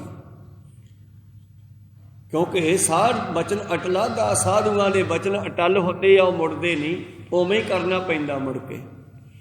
ਫਿਰ ਉਹਨਾਂ ਜਲਾਹਿਆਂ ਨੂੰ ਹੋਰ ਥਾਂ 'ਤੇ ਘਰ ਦਿੱਤਾ ਤੇ ਉਹ ਜਗ੍ਹਾ ਜਿਹੜੀ ਹੈ ਗੁਰੂ ਘਰ ਦੇ ਕੋਲ ਉਹਨਾਂ ਨੇ ਦੇ ਦਿੱਤੀ। ਫਿਰ ਉੱਥੇ ਗੁਰੂ ਅੰਗਦ ਦੇਵ ਜੀ ਮਹਾਰਾਜ ਦਾ ਸਰੀਰਕ ਸੰਸਕਾਰ ਹੋਇਆ ਸੀ। ਖੈਰ ਪਾਤਸ਼ਾਹ ਜੀ ਕਹਿੰਦੇ ਮੈਨੂੰ ਅੰਨੇ ਨੂੰ ਹੋਰ ਕੋਈ ਥਾਂ ਨਹੀਂ ਹੈ, ਮੈਂ ਅੰਧਲੇ ਨਾਮ ਨਾ ਵਿਸਰੈ, ਟੇਕ ਟਿਕੀ ਘਰ ਜਾਓ। ਗੁਰੂ ਜਿਨ੍ਹਾਂ ਕਾ ਅੰਧਲਾ ਚੇਲੇ ਨਾਹੀ ਠਾਓ। ਇਹ ਥਾਂ ਉਹਨਾਂ ਨੂੰ ਮਿਲਿਆ ਜਿਨ੍ਹਾਂ ਦਾ ਗੁਰੂ ਸੁਜਾਖਾ ਸੀ, ਜਿਨ੍ਹਾਂ ਦਾ ਗੁਰੂ ਗਿਆਨਵਾਨ ਸੀ, ਜਿਨ੍ਹਾਂ ਦਾ ਗੁਰੂ ਗੁਰੂ ਨਾਨਕ ਵਰਗਾ ਗੁਰੂ ਹੈ। ਉਹਨਾਂ ਨੂੰ ਪਰਮੇਸ਼ਰ ਦੇ ਚਰਨਾਂ ਵਿੱਚ ਥਾਂ ਮਿਲ ਗਿਆ। ਪਰ ਅੱਜ ਘਰ ਘਰ ਗੁਰੂ ਬਣ ਕੇ ਜਿਹੜੇ ਬੈਠੇ ਹਨ, ਜਿਨ੍ਹਾਂ ਨੂੰ ਖੁਦ ਨੂੰ ਗਿਆਨ ਨਹੀਂ, ਔਰ ਗੁਰੂ ਪਿਆਰਿਓ ਦੁਨੀਆ ਨੂੰ ਕਹਿੰਦੇ ਅਸੀਂ ਤੁਹਾਨੂੰ ਪਾਰ ਲਾਵਾਂਗੇ, ਉਹਨਾਂ ਨੂੰ ਕਿਤੇ ਵੀ ਟਿਕਾਣਾ ਨਹੀਂ ਮਿਲਦਾ, ਉਹ ਭਟਕਦੇ ਮਰ ਜਾਂਦੇ ਆ। ਐਸੀ ਵੀ ਕਹਾਣੀ 6ਵੇਂ ਪਾਤਸ਼ਾਹ ਜੀ ਦੀ ਹੈ। ਗੁਰੂ ਪਿਆਰਿਓ, ਡਰੌਲੀ ਦੇ ਆਸੇ ਪਾਸੇ ਇੱਥੇ ਸਤਿਗੁਰੂ ਪਾਤਸ਼ਾਹ ਡਰੌਲੀ ਆਏ ਸੀ ਤੇ ਇੱਥੇ ਇੱਕ ਦਿਨ ਸ਼ਿਕਾਰ ਖੇਡਣ ਲਈ ਜੰਗਲਾਂ ਵੱਲ ਜਾਂਦੇ ਨੇ। ਦੁਪਹਿਰਾ ਕੱਟਣ ਵਾਸਤੇ ਬੈਠੇ ਆ ਕਿਸੇ ਦਰਖਤਾਂ ਦੇ ਹੇਠਾਂ, ਸਿੱਖ ਵੀ ਕੋਲ ਬੈਠੇ ਨੇ, ਪਾਤਸ਼ਾਹ ਬੈਠੇ ਆ। ਇੱਕ ਬਹੁਤ ਮੋਟਾ ਸੱਪ ਉਹਨਾਂ ਵੱਲ ਆ ਰਿਹਾ ਤੇ ਸਿੱਖ ਉੱਠ ਕੇ ਉਹਨੂੰ ਮਾਰਨ ਲੱਗੇ। ਜਦ ਪਾਤਸ਼ਾਹ ਕਹਿੰਦੇ ਠਹਿਰੋ, ਇਹਨੂੰ ਆ ਜਾਣ ਦਿਓ। ਕਹਿੰਦੇ ਉਹ ਬਹੁਤ ਮੋਟਾ ਸੱਪ ਰੀਂਗਦਾ ਹੋਇਆ ਸਿੱਧਾ ਗੁਰੂ ਸਾਹਿਬ ਦੇ ਵੱਲ ਜਾ ਰਿਹਾ ਹੈ। ਔਰ ਸਤਿਗੁਰਾਂ ਨੇ ਜਦ ਨੇੜੇ ਆਇਆ ਤੇ ਉਹਦੇ ਸਿਰ ਉੱਤੇ ਆਪਣਾ ਅੰਗੂਠਾ ਰੱਖ ਦਿੱਤਾ। ਜਦੋਂ ਪੈਰ ਦਾ ਅੰਗੂਠਾ ਉਹਦੇ ਸਿਰ ਤੇ ਛੁਹਾਇਆ ਤੇ ਉਹ ਸਰੀਰ ਪ੍ਰਾਣ ਤੇ ਆ ਗਿਆ। ਜਿਹੜਾ ਸੱਪ ਸੀਗਾ ਉਹ ਮਰ ਗਿਆ। ਉਹ ਸੱਪ ਨੂੰ ਬਹੁਤ ਸਾਰੇ ਕੀੜੇ ਕੀੜੀਆਂ ਖਾਣ ਤੇ ਲੱਗੇ ਹੋਏ ਸੀ ਔਰ ਨਾਲ ਹੀ ਉਹ ਕੀੜੇ ਤੇ ਕੀੜੀਆਂ ਵੀ ਮਰ ਗਏ। ਕੀੜੀ ਤਾਂ ਪੈਰ ਥੱਲੇ ਆ ਕੇ ਜਲਦੀ ਮਰਦੀ ਨਹੀਂ, ਪਰ ਸਤਿਗੁਰਾਂ ਨੇ ਅੰਗੂਠਾ ਤਾਂ ਸੱਪ ਦੇ ਸਿਰ ਤੇ ਲਾਇਆ ਸੀ ਤੇ ਮਰ ਕੀੜੀਆਂ ਵੀ ਗਈਆਂ। ਸਿੱਖ ਕਹਿਣ ਲੱਗੇ ਜੀ ਆ ਤਾਂ ਹੈਰਾਨੀ ਵਾਲੀ ਗੱਲ ਹੈ। ਚਲੋ ਸੱਪ ਤਾਂ ਤੁਹਾਡੀ ਕਿਰਪਾ ਨਾਲ ਪ੍ਰਾਣ ਛੱਡ ਗਿਆ ਤੇ ਕੀੜੀਆਂ ਕਿਵੇਂ ਛੱਡ ਗਈਆਂ? ਸਤਿਗੁਰੂ ਪਾਤਸ਼ਾਹ ਕਹਿੰਦੇ ਇਸੇ ਨੂੰ ਪੁੱਛ ਲੈਂਦੇ ਆ ਕੀ ਗੱਲ ਹੈ। ਪਾਤਸ਼ਾਹ ਕਹਿੰਦੇ ਬਈ ਕੌਣ ਹੈ ਤੂੰ? ਤੇ ਕਹਿੰਦੇ ਉਹ ਸੱਪ ਦੀ ਰੂਹ ਫਿਰ ਉੱਥੇ ਪ੍ਰਤੱਖ ਪ੍ਰਗਟ ਹੋ ਕੇ ਕਹਿਣ ਲੱਗੀ ਮਹਾਰਾਜ ਮੈਂ ਇੱਕ ਪਖੰਡੀ ਸਾਧ ਸੀ। ਮੈਂ ਬੜਾ ਲੋਕਾਂ ਦਾ ਧਨ ਮਾਲ ਲੁੱਟਿਆ, ਲੋਕਾਂ ਦੀਆਂ ਦਿੱਤੀਆਂ ਖੁਰਾਕਾਂ ਖਾਧੀਆਂ, ਲੋਕਾਂ ਨੂੰ ਇਹ ਆਸ਼ਵਾਸਨ ਦੇ ਕੇ, ਲੋਕਾਂ ਨੂੰ ਇਹ ਭਰੋਸਾ ਦੇ ਕੇ ਬਈ ਮੈਂ ਜਿਹੜਾ ਹੈ ਤੁਹਾਨੂੰ ਪਾਰ ਲਾਵਾਂਗਾ, ਪਰ ਮੈਂ ਖੁਦ ਗੁਰੂ ਵਾਲਾ ਨਹੀਂ ਸੀ ਨਿਗੁਰਾ ਤੇ ਮਹਾਰਾਜ ਦੁਨੀਆ ਨੂੰ ਮੈਂ ਕਿਵੇਂ ਪਾਰ ਲਾਉਂਦਾ। ਇਸ ਕਰਕੇ ਜਦ ਮੇਰੀ ਮੌਤ ਹੋ ਗਈ ਤਾਂ ਮੈਂ ਵੀ ਰਹਿ ਗਿਆ ਤੇ ਮੇਰੇ ਚੇਲੇ ਵੀ ਕੀੜੀਆਂ ਬਣ ਕੇ ਰਹਿ ਗਏ। ਹੁਣ ਕੀੜੀਆਂ ਮਾਸ ਕਿਉਂ ਖਾ ਰਹੀਆਂ? ਇਹ ਉਹੀ ਹੀ ਰੂਹ ਹੈ ਜਿਨ੍ਹਾਂ ਨੇ ਇਹ ਸਾਧ ਨੂੰ ਆਪਣਾ ਬੜਾ ਕੁਝ ਦਿੱਤਾ, ਪੈਸਾ ਵੀ ਦਿੱਤਾ, ਦੁੱਧ ਖੀਰਾਂ ਵੀ ਦਿੱਤੀਆਂ, ਦਹੀਆਂ ਵੀ ਦਿੱਤੀਆਂ, ਸੰਪਤੀ ਵੀ ਦਿੱਤੀ, ਜਿਨ੍ਹਾਂ ਨੇ ਆਪਣਾ ਜੀਵਨ ਵੀ ਉਹ ਸਾਧ ਤੇ ਲਾਤਾ। ਜਿਵੇਂ ਕਈ ਸਾਧਾਂ ਕੋਲੇ ਬੜੀ ਜ਼ਮੀਨ ਹੁੰਦੀ ਹੈ ਤੇ ਆਪਣੀ ਜਨਤਾ ਕੋਲੋਂ ਉੱਥੇ ਖੇਤੀਬਾੜੀ ਕਰਾਉਂਦੇ ਆ, ਪਰ ਜਨਤਾ ਫ੍ਰੀ ਦੇ ਵਿੱਚ ਖੇਤੀਬਾੜੀ ਕਰਦੀ ਆ ਤੇ ਸਾਧ ਉਹ ਜ਼ਮੀਨ ਦੀ ਫਸਲ ਉਗਾ ਕੇ ਪੈਸੇ ਵੱਟ ਕੇ ਜਮ੍ਹਾਂ ਕਰ ਲੈਂਦਾ। ਇਹੋ ਜਿਹੇ ਲਾਲਚੀ ਸਾਧਾਂ ਦਾ ਇਹ ਹਾਲ ਹੁੰਦਾ ਹੈ। ਗੁਰੂ ਜਿਨ੍ਹਾਂ ਕਾ ਅੰਧਲਾ ਚੇਲੇ ਨਾ ਹੀ ਠਾਓ, ਜਿਨ੍ਹਾਂ ਦਾ ਗੁਰੂ ਹੀ ਸਵਾਰਥੀ ਲਾਲਚੀ ਹੋਵੇ, ਉਹਨਾਂ ਦੇ ਚੇਲਿਆਂ ਦਾ ਕਿਵੇਂ ਉਧਾਰ ਹੋ ਸਕਦਾ ਬਈ?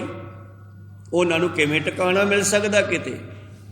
ਇਸ ਕਰਕੇ ਸਤਿਗੁਰੂ ਪਾਤਸ਼ਾਹ ਜੀ ਨੂੰ ਉਸ ਰੂਹ ਨੇ ਫਿਰ ਦੱਸਿਆ ਕਿ ਮਹਾਰਾਜ ਅੱਜ ਮੈਨੂੰ ਗੁਰੂ ਨਾਨਕ ਦੇ ਘਰ ਦਾ ਰਸਤਾ ਲੱਭਿਆ, ਅੱਜ ਮੈਂ ਤੁਹਾਡੇ ਚਰਨੀ ਲੱਗਿਆ ਤੇ ਤੁਸੀਂ ਕਿਰਪਾ ਕਰਕੇ ਮੇਰਾ ਉਧਾਰ ਕੀਤਾ।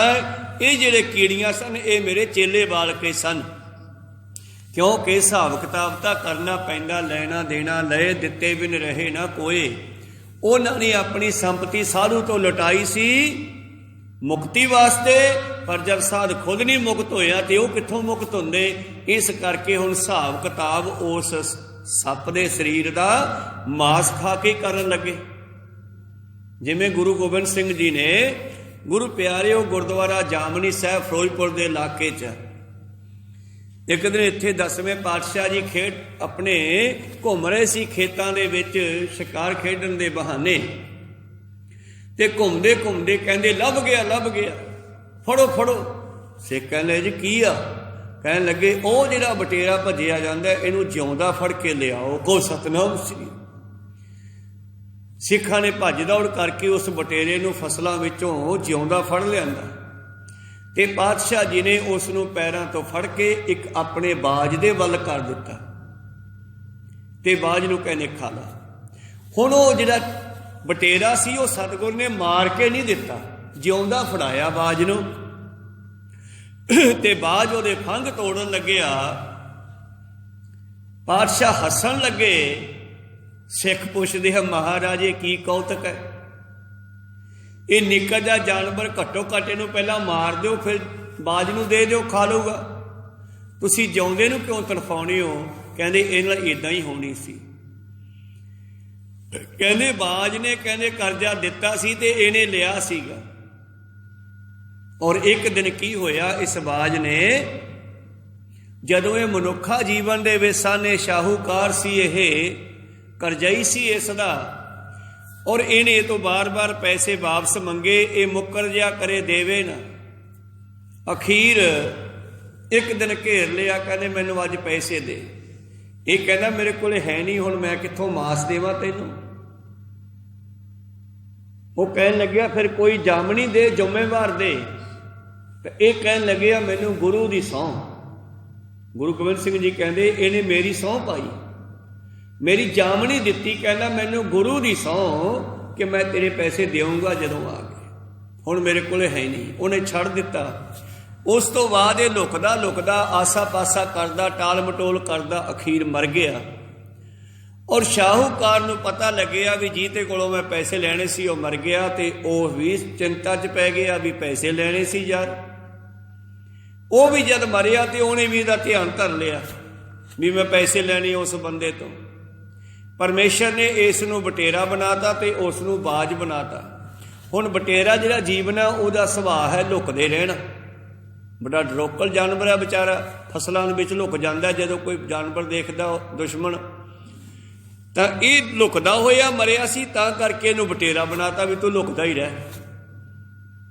ਤੇ ਬਾਣੀਏ ਨੇ ਉਸ ਸ਼ਾਹੂਕਾਰ ਨੇ ਪੈਸੇ ਲੈਣੇ ਸੀ, ਉਹਨੂੰ ਬਾਜ ਬਣਾਤਾ ਵੀ ਤੂੰ ਲੱਭ ਲਾ। ਇਸ ਤਰ੍ਹਾਂ ਮੈਨੂੰ ਜਾਮਣ ਬਣਾਤਾ, ਮੇਰੀ ਸਹੁੰ ਪਾਤੀ। ਇਸ ਕਰਕੇ ਮੈਨੂੰ ਅੱਜ ਦੋਨੇ ਮਿਲ ਗਏ। ਬਾਜ ਤਾਂ ਪਹਿਲਾਂ ਮੇਰੇ ਕੋਲ ਆ ਗਿਆ ਕਿ ਮੈਨੂੰ ਨਹੀਂ ਲੱਭਦਾ, ਤੂੰ ਲੱਭ ਕੇ ਦੇ, ਤੇ ਅੱਜ ਇਹ ਮੈਨੂੰ ਲੱਭ ਗਿਆ। ਤੇ ਇਸ ਕਰਕੇ ਇਹਦਾ ਹਿਸਾਬ ਕਿਤਾਬ ਕਰਾਇਆ। ਜਿਉਂਦਾ ਤਾਂ ਫੜਾਇਆ ਹੈ ਬਈ ਇੱਕ ਦੂਜੇ ਨੂੰ ਵੇਖ ਲੈਣ। ਜੇ ਮੈਂ ਹੀ ਮਾਰਤਾ ਤੇ ਫਿਰ ਆਤਮਾ ਫਿਰ ਭੱਜ ਜੂਗੀ, ਫਿਰ ਲੱਭਣਾ ਪਊਗਾ।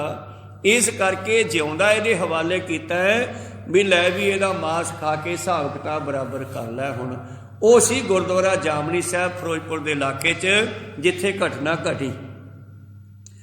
ਤੋ ਜਿਨ੍ਹਾਂ ਦਾ ਗੁਰੂ ਸੱਚਾ ਹੈ ਉਹ ਹਿਸਾਬ ਕਿਤਾਬ ਬਰਾਬਰ ਕਰਵਾ ਦਿੰਦੇ ਹੈ। ਗੁਰੂ ਜਿਨ੍ਹਾਂ ਕਾ ਅੰਧਲਾ ਚੇਲੇ ਨਾਹੀ ਠਾਓ। ਜਿਨ੍ਹਾਂ ਦੇ ਗੁਰੂ ਹੀ ਅੰਨੇ ਆ, ਜਿਨ੍ਹਾਂ ਨੇ ਗੁਰੂਆਂ ਨੂੰ ਗਿਆਨ ਨਹੀਂ, ਅੰਨਾ ਅੱਖਾਂ ਕਰਕੇ ਨਹੀਂ ਹੁੰਦਾ, ਗਿਆਨ ਕਰਕੇ।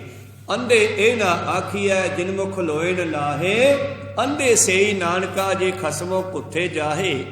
ਗੁਰੂ ਜਿਨ੍ਹਾਂ ਕਾ ਅੰਧਲਾ ਚੇਲੇ ਨਾਹੀ ਠਾਓ, ਬਿਨ ਸਤਿਗੁਰ ਨਾਉ ਨ ਪਾਈਐ। ਸੱਚੇ ਗੁਰੂ ਤੋਂ ਬਗੈਰ ਉਹ ਟਿਕਾਣਾ ਨਹੀਂ ਮਿਲਦਾ ਜਿਸ ਦੀ ਗੁਰਬਾਣੀ ਗੱਲ ਕਰਦੀ ਹੈ। ਬਿਨ ਨਾਵੇ ਕਿਆ ਸਵਾਓ। ਜੇ ਜ਼ਿੰਦਗੀ ਵਿੱਚ ਉਸ ਪਰਮੇਸ਼ਰ ਦੀ ਪ੍ਰਾਪਤੀ ਨਾ ਕੀਤੀ ਫਿਰ ਤੇਰੇ ਆਉਣ ਦਾ ਕੀ ਕੰਮ। ਸਵਾਉ ਹੁੰਦਾ ਕੰਮ। ਆਇਓ ਸੁਣਨ ਪੜਨ ਕੋ ਬਾਣੀ, ਭਈ ਪ੍ਰਾਪਤ ਮਨੁੱਖ ਦੇ ਹੁਰੀਆ। ਗੋਬਿੰਦ ਮਿਲਣ ਕੀ ਇਹ ਤੇਰੀ ਬਰੀਆ। ਜੇ ਤੂੰ ਇਹ ਕੰਮ ਹੀ ਨਹੀਂ ਕੀਤਾ ਤਾਂ ਫਿਰ ਅਵਰ ਕਾਜ ਤੇਰਾ ਕਿਤੈ ਨਾ ਕਾਮ। ਮਿਲ ਸਾਧ ਸੰਗਤ ਭਜ ਕੇਵਲ ਨਾਮ। ਬਿਨ ਸਤਿਗੁਰ ਨਾਉ ਨ ਪਾਈਐ, ਬਿਨ ਨਾਵੇ ਕਿਆ ਸੁਆਓ। ਫਿਰ ਤੇਰੇ ਆਉਣ ਦਾ ਕੀ ਫਾਇਦਾ। ਤੂੰ ਲੈਣ ਕੀ ਆਇਆ। ਆਏ ਗਿਆ ਪਛਤਾਵਨਾ, ਜਿਉ ਸੁਣਨੇ ਘਰ ਕਾਓ। ਜਿਵੇਂ ਫਿਰ ਤੂੰ ਏਦਾਂ ਚਲਿਆ ਜਾਵੇਂਗਾ ਜ਼ਿੰਦਗੀ ਦੇ ਵਿੱਚੋਂ, ਜਿਵੇਂ ਸੁਣਨੇ ਘਰ ਵਿੱਚ ਕਾਂ ਕਰਕੇ ਉੱਡ ਜਾਂਦੇ ਆ। ਵਸਦੇ ਘਰਾਂ 'ਚ ਰੋਟੀ ਦੀ ਬੁਰਕੀ ਮਿਲ ਜਾਂਦੀ ਆ ਉਹਨਾਂ ਨੂੰ, ਪਰ ਸੁਣਨੇ ਘਰ ਵਿੱਚੋਂ ਤਾਂ ਕੁਛ ਨਹੀਂ ਮਿਲਦਾ। ਇਹ ਮਨੁੱਖਾ ਜੀਵ ਆਤਮਾ ਵੀ ਇਸ ਮਨੁੱਖਾ ਸਰੀਰ ਦੇ ਵਿੱਚੋਂ ਆਏ ਚਲੀ ਜਾਵੇਗੀ ਜਿਵੇਂ ਸੁਣਨਾ ਘਰ ਹੁੰਦਾ, ਭਾਵ ਜੇ ਨਾਮ ਨਾ ਜਪੇ। ਆਏ ਗਿਆ ਪਛਤਾਵਨਾ, ਜਿਉ ਸੁਣਨੇ ਘਰ ਕਾਉ। ਬਿਨ ਨਾਵੈ ਦੁੱਖ ਦੇ ਹੋਰੀ। ਨਾਮ ਤੋਂ ਬਗੈਰ ਇਹ ਦੇਹੀ ਦੁੱਖਾਂ ਦੀ ਖਾਨ ਹੈ। ਨਾਮ ਤੋਂ ਬਗੈਰ ਇਹ ਸਾਡਾ ਜੀਵਨ ਦੁੱਖਾਂ ਦਾ ਘਰ ਹੈ। ਜਿਉਂ ਕੱਲਰ ਕੀ ਭੀਤ, ਇਹਨੇ ਏਦਾਂ ਹੀ ਖਤਮ ਹੋ ਜਾਣਾ। ਜਿਵੇਂ ਕੱਲਰ ਦੇ ਵਿੱਚ ਕੰਧ ਆ ਬਠਿੰਡੇ ਦੇ ਵਿੱਚ ਪਾਣੀ ਮਾੜਾ ਹੋਣ ਕਰਕੇ ਲਗਭਗ ਸਾਰਿਆਂ ਦੀਆਂ ਕੰਧਾਂ ਜਿਹੜੀਆਂ ਜੜ੍ਹਾਂ 'ਚੋਂ ਝੜਦੀਆਂ, ਉੱਥੇ ਕੱਲਰ ਭੂਮੀ ਆ, ਪਾਣੀ ਮਾੜਾ ਨਾ। ਤਾਂ ਕੱਲਰ ਵਿੱਚ ਖੜੀ ਹੋਈ ਕੰਧ ਹੈ ਜਿਹੜੀ, ਉਹ ਬਹੁਤਾ ਚਿਰ ਨਹੀਂ ਖੜਦੀ। ਉੱਥੇ ਸ਼ੋਰਾ ਪੈਦਾ ਹੋ ਕੇ ਉਹ ਹੌਲੀ ਹੌਲੀ ਕੰਧ ਖੁਰ ਕੇ ਖਤਮ ਹੋ ਜਾਂਦੀ ਹੈ, ਡਿੱਗ ਜਾਂਦੀ ਹੈ। ਇਸੇ ਤਰ੍ਹਾਂ ਹੀ ਕੱਲਰ ਵਾਲੀ ਕੰਧ ਦੀ ਨਿਆਈ, ਇਹ ਸਰੀਰ ਵੀ ਇੱਕ ਦਿਨ ਡਿੱਗ ਜਾਣਾ। ਤਬ ਲਗ ਮਹਿਲ ਨ ਪਾਈਐ। ਹੁਣ ਉਸ ਕੰਧ ਉੱਤੇ ਘਰ ਕਿੰਨਾ ਕੁ ਚਿਰ ਖੜੇਗਾ ਜਿਹੜੀ ਕੰਧ ਸ਼ੋਰੇ ਨਾਲ ਹੀ ਖਤਮ ਹੋ ਜਾਵੇ। ਇਹ ਸਾਡਾ ਸਰੀਰ ਵਿਸ਼ੇ ਵਿਕਾਰਾਂ ਦਾ ਭਰਿਆ ਹੋਇਆ ਅਖੀਰ ਖਤਮ ਹੋ ਜਾਣਾ। ਇਸ ਤੇ किन्ना कुछ चिर असीं पक्के रह सकते हैं। इस करके बाबा जी कहते तब लग महल न पाईऐ जब लग साच न चीत। ये मनुखा जीवन विच आके ओना चिर पक्का घर नहीं पाया जा सकता। महल हुंदा परमेश्वर का घर, ओना चिर तैनों मालक का घर प्राप्त नहीं होना जिन्ना चिर मालक का नाम नहीं वसाउंदा। तो ये शरीर रूपी कंध मजबूत नहीं होनी। भावें कि मरना सब ने है, पर सतगुरु पातशाह कहते तू नाम जपण नूं आया, नाम जपिया कर। तब लग महल न पाईऐ जब लग साच न चीत। शब्द रपै घर पाईऐ निर्वाणी पद नीत। तां आओ शब्द नाल जुड़िए, शब्द विच अपने आप नूं रंगीए ते अपने पति परमेश्वर मालक दा घर पा लईए। नहीं तो फिर पातशाह जी कहते भलिया तेरे आउण दा कोई फायदा नहीं होना। सुन मन भूले बाबरे गुर की चरनी लाग। हर जप नाम ध्याए तो जम डर पै दुख भाग। दो घणों दुहागणी क्यों फिर रहे सुहाग। जे जीव आत्मा परमेश्वर नाल नहीं जुड़दी फिर किवें अपने मालक नूं प्राप्त कर सकदी है। सदा स्थिर रहन वाले परमेश्वर नूं किवें पा सकदी है। प्रीतम जी कहने आओ शब्द रपे घर पाईऐ निर्वाणी पद नीत। आओ पद नीत सदा रहन वाले नाम रहियो साधु रहियो गुर गोबिंद। पद हुंदा अवस्था, केड़ी अवस्था जिहड़ी कदे खत्म नहीं हुंदी। वो अवस्था है नाम दे रंग विच रंग के पाई कीती जा सकदी है। ये चार पदे आप जी ने सरवण कीते। ਰਹਿੰਦੇ चार पदे ਆਪਾਂ कल ਦੇ ਦੀਵਾਨਾਂ ਵਿੱਚ ਸਰਵਣ ਕਰਾਂਗੇ। ਦੁਬਾਰਾ ਫਿਰ ਉੱਥੋਂ ਗੱਲ ਚੱਕਦੇ ਆ। ਹਉ ਗੁਰ ਪੁੱਛੋ ਆਪਣੇ ਗੁਰ ਪੁੱਛਕਾਰ ਕਮਾਓ। ਆਓ ਗੁਰੂ ਨੂੰ ਪੁੱਛੀਏ शब्द सलाही मन वसै हौ मैं दुख जल जाओ। सहजे होए मिलावड़ा साचै साच मिलाओ। ये शब्द के विचार आप कल के दीवाना भी सरवण करांगे। बोलदे अनेकां अखर बाद घाट हो जाते। सिख संगतां ते सतगुरु बख्शण योग है, बख्श लेना जी। समाप्ति करिए। मिलाओ फतेह पाओ फतेह। वाहिगुरु जी का खालसा वाहिगुरु जी की फतेह।